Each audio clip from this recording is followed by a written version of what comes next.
What's going on, everybody? Kyle Powers here with the Elevated Realtors. First off, thank you so much for checking out our channel. I really do appreciate it. If you haven't done so already, go and hit that subscribe button. Go and hit that little bell so you get notified of any future content, and give us that like because it helps us out with the channel. Today, I'm bringing you creative financing and what that looks like for you and your business, how they can help you, your agents, your family members, or clients. We'll go ahead and jump right into it.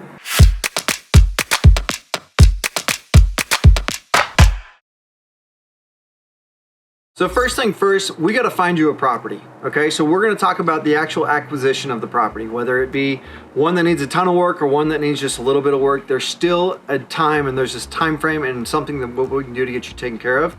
We're here at one of our flips that we were able to obtain by creative financing, and with what that looked like for our bank and what that looked like for our lenders and what everything looked like. So let's go in and I'll kind of show you what you kind of need to be looking for. So when you get into a property, what you need to actually have is you need to have a little bit of a vision of what you want to have when it's done. Okay, so when we bought this property, if you want to know the numbers, reach out to me. I will give you every number I have and everything that way and what it all looked like.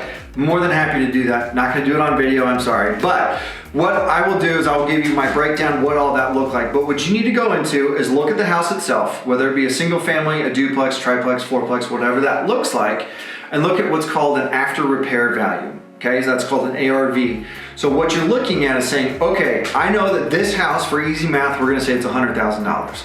I know that when I'm done remodeling this house, I can sell this place or refinance this place for $100,000, okay? Whether you go to a bank or whether you go to a hard money lender, whatever that looks like, what you'll be able to do is they're gonna give you, more than likely, unless you find somebody that's different, but what I've been able to find local to us is you're gonna find somebody that will give you 80% loan to value. That's an LTV. So what you're looking at is saying, okay, if I can sell it for $100,000, I need to pick it up for 80 or less, but then you also, where the creative financing comes in, is where you're able to put zero of your own money into it. Well, when you walk through a property, as you can see, like this stuff's kind of run down. There's some things that are gonna need to be done. And as you kind of see, if you check out some of our other videos, you'll also see some of the progress and things that way. But what we actually did was we actually went in and we were able to, we knew that we were gonna redo the bathroom, redo the kitchen, redo the ceilings. We knew we were gonna come in and just completely revitalize this place. So then you start getting a list of what you're gonna do. Floors, kitchen cabinets, bathrooms, toilet, everything. If you gotta get bids, great, get bids. If you gotta get whatever it is, if you're not the best at it yet, get somebody to help you, because here's the thing, my very first flip I ever did, talk about the sleepless nights. I did not do my due diligence. I did not spend the time to do that. Thankfully, I had some people around me that supported me and made me finish everything, but we got it done and taken care of, and it's been gangbusters since. So, here's what I'll tell you, is coming in and looking at that stuff, especially now, I run into this stuff quite a bit where I don't know, because prices have changed so much, I've got to catch myself a couple times and see what we're looking at. So what I know is that we went in and we came in, we knew we were going to rip out the kitchen, rip out that stuff, do drywall, redo a lot of things, do stuff that way. So when you get to that creative financing piece of it, let's say that you're going to put, let's just say for creative purposes today, let's say you're going to put $40,000 into a property. Okay, so I just told you you're going to get 80%. So if it sells for $100,000, you get 80% of $100,000. So now you've got $80,000, and you think once you're all said and done, you think you're going to get it for 40, or you're going to put 40 into it. You need to get that property for $40,000 or less. Okay, so again, it's the 80% rule. So you take the 20% loan to value, that gives you what you have for $80,000.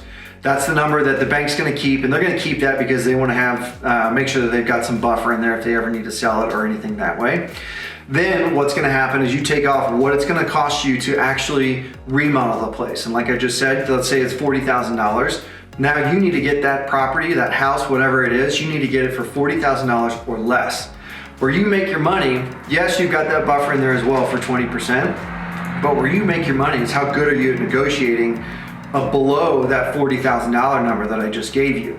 What does that look like? So here's what I'll tell you. I've been doing this for probably 6 years now. I've been doing this and I love it because everything that we own, every property that we flipped, everything that we've owned, I don't put my own money into it.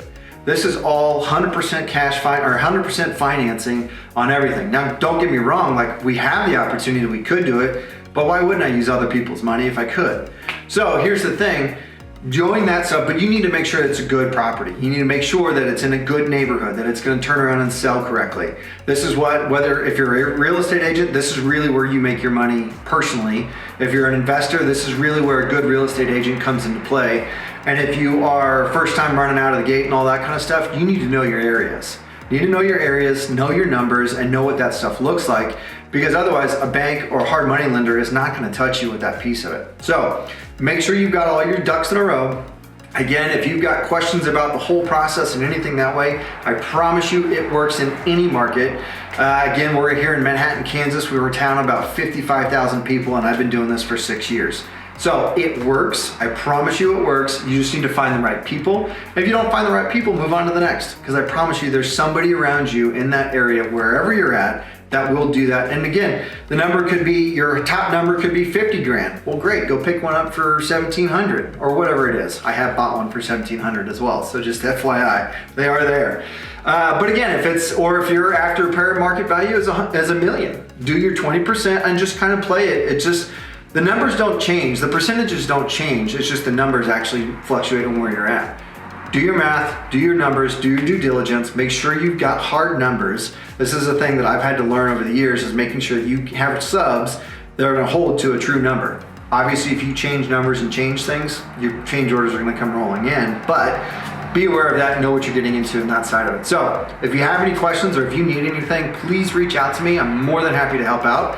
My number is 785-477-5485. My email is kyle@homesforsalemhk.com. Again, I appreciate it. If you haven't done so, go and hit that subscribe button. Go and hit that little bell so you get notified of any future content. Hit that like button just because it helps us out with the channel. Until next time, I really appreciate you guys checking it out. We'll talk to you soon.